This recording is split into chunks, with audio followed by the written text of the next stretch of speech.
کیا رمضان کی کوئی تیاری ہو رہی ہے؟ کئی لوگوں کو ہم نے دیکھا رمضان کے روزوں میں بڑے نڈھال ہو جاتے ہیں. اس کی وجہ یہ ہوتی ہے وہ پورا سال نفلی روزے رکھتے ہی نہیں. رمضان سے پہلے نمازوں کی پابندی، رمضان سے پہلے تلاوت شروع، گناہ چھوڑ دیے، بری عادتیں ختم کر دی، بندہ صاف ستھرا ہو گیا کہ یار رمضان آنے والا ہے، مجھے استقبال کرنا.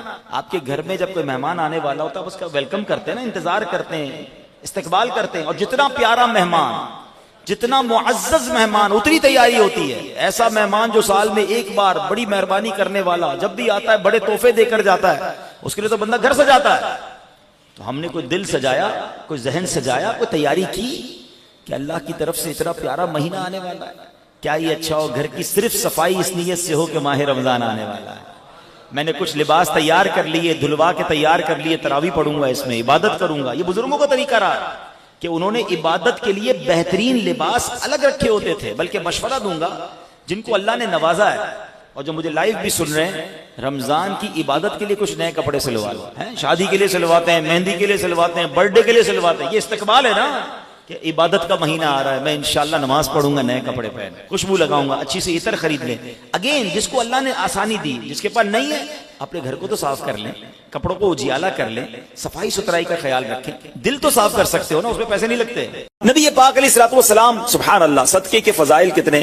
نبی پاک علیہ الصلوۃ والسلام فرماتے ہیں بے شک صدقہ کرنے والوں کو صدقہ قبر کی گرمی سے بچاتا ہے، اور بلا شبہ مسلمان قیامت کے دن اپنے صدقے کے سائے میں ہوگا. جب سایہ نہیں ہوگا، جب بہت گرمی ہوگی، جب بڑی تپش ہوگی، سوچو صدقہ کرنے والا کتنا خوش نصیب ہے. اور وہ اور خوش نصیب ہے جو روزانہ کچھ دنوں کے بعد جب موقع ملتا ہے دیتا ہی رہتا ہے. میرا سایہ بڑا ہو جائے، میں اس گرمی میں کہیں تپش میں مارا نہ جاؤں. اگر اس نیت سے صدقہ دو کہ مولا کریم قیامت کے دن کی گرمی سے بچا لیجیے، تو انشاءاللہ صدقہ دینے کا لطف بھی اور آئے گا. یا الہی گرمی محشر سے جب پھڑکے بدن، دامن محبوب کی ٹھنڈی ہوا کا ساتھ ہو. یا الہی جب زبانیں باہر آئے پیاس سے، ساقی کوثر شہے جود و عطا کا ساتھ. اے میرے بیچے اسلامی بھائیوں، صدقہ دینے میں بڑی، جس کو کہنا خوشی دلی کے ساتھ آگے بڑھ بڑھ کر ان موقعوں سے فائدہ اٹھانا چاہیے. صدقہ عمر میں اضافے کا بھی باعث بنتا ہے. جی ہاں، بڑا کمال کا واقعہ ہے. حضرت عیسیٰ علیہ السلام کے زمانے میں ایک دھوبی تھا، لوگوں کے کپڑے آپس میں تبدیل کر دیتا تھا. تو لوگوں نے حضرت عیسیٰ علیہ السلام کو اس کے بارے میں بتایا کہ حضور یہ بندہ بڑا گڑبڑ بندہ ہے، سب کے کپڑے ملا دیتا ہے، تو آپ جو ہے اس بندے کے لیے کچھ کیجئے. آپ نے اللہ کی بارگاہ میں اس کی ہلاکت کی دعا کر دی. وہ بندہ دھوبی اپنے معمول سے گھر سے نکلا، اس کے پاس 3 روٹیاں تھیں. ایک سائل آیا تو اس نے ایک روٹی اسے دے دی.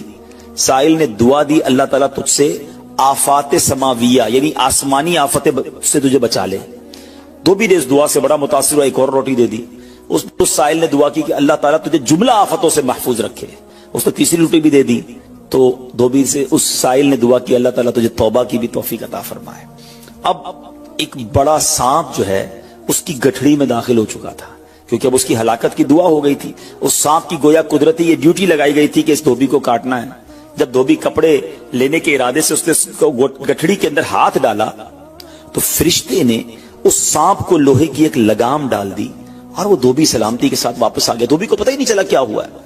لوگوں نے حضرت عیسیٰ علیہ السلام سے عرض کی کہ اے روح اللہ، دھوبی تو صحیح سلامت واپس آ گیا، آپ نے تو اس کی ہلاکت کی دعا کی تھی، آپ تو اللہ کے نبی ہیں. ذرا سنو. حضرت عیسیٰ علیہ السلام نے اس دھوبی کو بلایا. فرمایا بتاؤ تم نے کون سی بھلائی کی ہے؟ کہتا 3 روٹیاں تھیں، وہ تینوں اللہ کی راہ میں صدقہ کی، اور وہ مجھے فقیر جو تھا وہ ہاتھ اٹھا کر جھولیاں اٹھا کر دعائیں دیتا رہا. تو آپ علیہ السلام نے اس سانپ سے پوچھا کہ تم نے اسے قتل کیوں نہیں کیا؟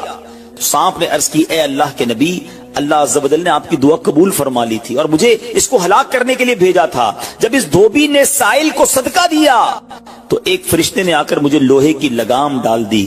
جب لوگوں نے یہ بات سنی، دھوبی نے یہ بات سنی، اسے بڑا تعجب ہوا کہ اتنا گناہگار میں، لوگوں کو اتنی تکلیف پہنچانے والا، صرف ایک نیکی کی اور مجھے آفت سے بچا لیا گیا. اس دھوبی نے توبہ کر لی کیونکہ اس سائل نے توبہ کی بھی دعا کی تھی. تو پتہ یہ چلا آفتوں سے بچنا چاہتے ہیں، مصیبتوں سے بچنا چاہتے ہیں. آج کل تو کرونا وائرس کا زمانہ ہے، بلاؤں کا زمانہ ہے. ارے اس میں تو زیادہ صدقہ دینا چاہیے، اپنے نام کا بھی،